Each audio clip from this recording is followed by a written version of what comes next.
point. We're going to do 3B right now. We're going to leave 3A until after you've done your unit circle activity.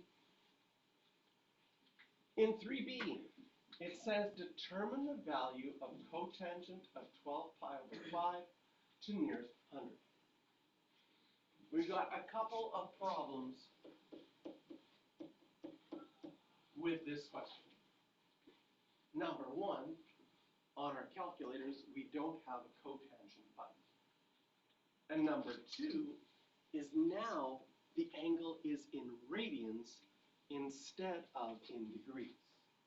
So the first thing you have to find out is take out the calculator that you're going to be using and see if you can change it from radians to degrees and degrees to radians.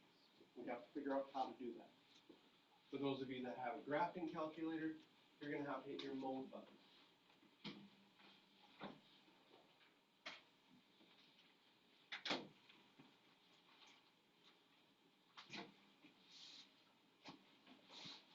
So this question, we need to tell our calculator that we're working in radians instead of degrees. So I'm going to hit my mode button.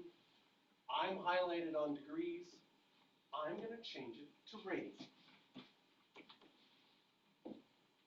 And now we have to do our mathematics.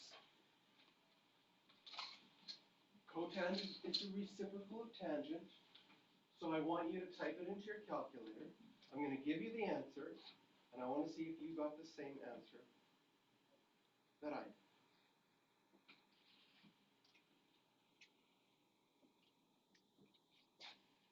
Again, there's another mistake that's very common to make. So I want you to try this on your calculator now, because if you try it now and you make the mistake, chances are you can pay attention and fix that mistake in the future. If you're going to make the mistake the first time and you can't try it now, you will still make it the first time on your quiz. So we want to be sure that we're getting this right. Okay, the answer is 7.56. The most common mistake is people write either. Here are a couple common mistakes. Common mistake number one is 43.77. Common mistake number two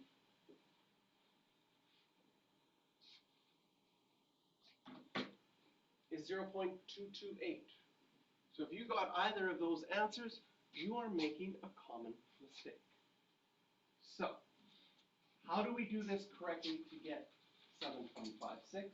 We think about our definition that cotangent of theta is equal to 1 over tan of theta.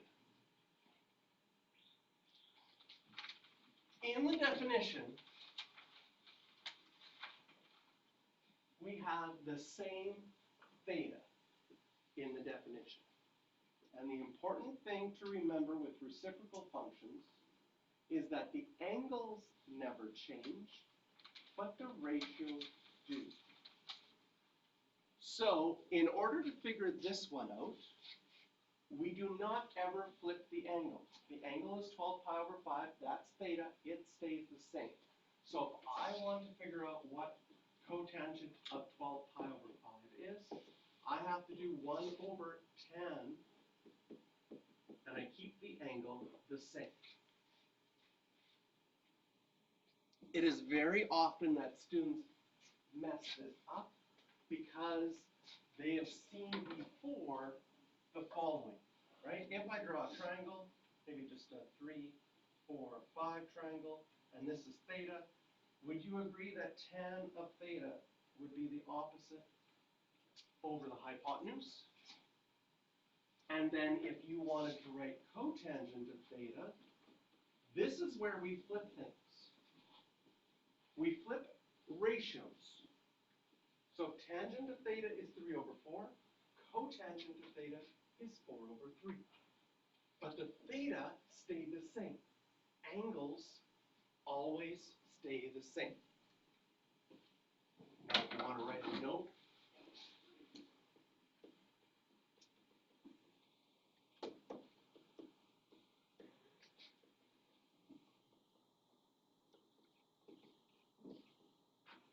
when switching to a reciprocal trig function,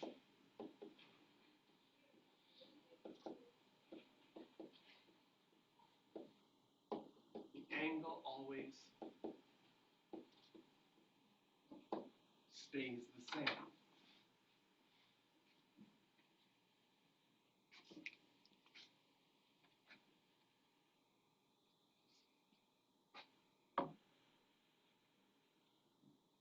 So if I want to type in cotangent 12 pi over 5, I can use my definition.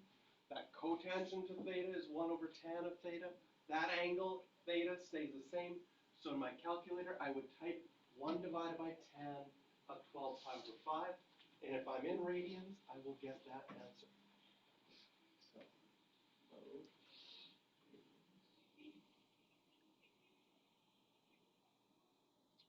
did I just type it in wrong on mine? This looks good. Let me just double check.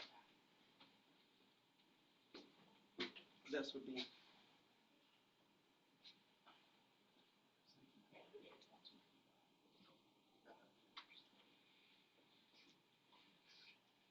oh, I'm not in radians. So I did it. Yes. But then, did you get 0.324? Yes. Right. And then after all of that, thanks for checking, I had my calculator still in degrees.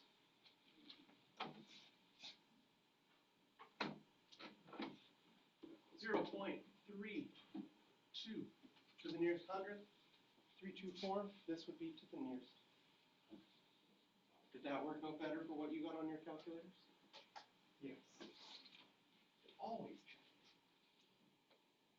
You know what's funny is I did it on this calculator, but because I had changed to radians on the calculator on the computer, in my head I had already done it on the calculator that I grabbed, but I hadn't. So don't bring 5 calculators to your quiz and randomly choose them. Okay, so questions you can do now are 6 and 11.